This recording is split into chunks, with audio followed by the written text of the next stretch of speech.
तई भी थी सको था त असीं थी सको था।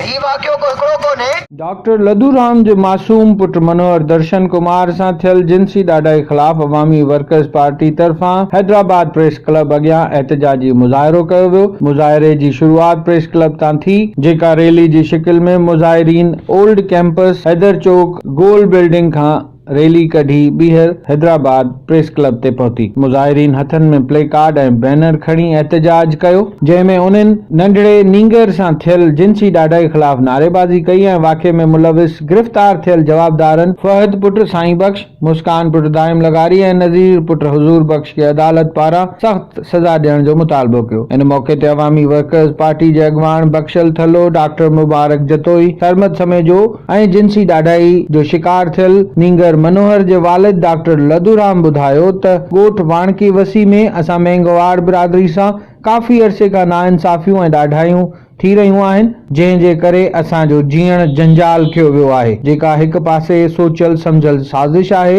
इहा वारदात मख़सूस गिरोह पारां करायूं पियूं वञनि त जीअं असां सिंध छॾे हिंद लॾे वञूं। असां हिते सालनि खां रहूं पिया ऐं काॾे लॾे वञण जो सोचे बि नथा सघूं। इन जे लाइ असां इन्हनि सां मुआहदो अटकाए इन्हनि ख़िलाफ़ FIR खटाई आहे ऐं मुलविस माण्हुनि खे गिरफ़्तार करायो आहे। हाणे अहिड़नि माण्हुनि खे सख़्त खां सख़्त सज़ा ॾिनी वञे त जीअं मेघवाड़ बिरादरी में पैदा थियल बेचैनी ख़त्म थी सघे। अहिड़े मौक़े ते अवामी वर्कर्स पार्टी जे अॻवाननि डॉक्टर लदूराम समेत समूरी सिंध में मौजूद सिंधी हिंदुनि जो अमली तौर साथ ॾियण जो भरपूर वचन कयो।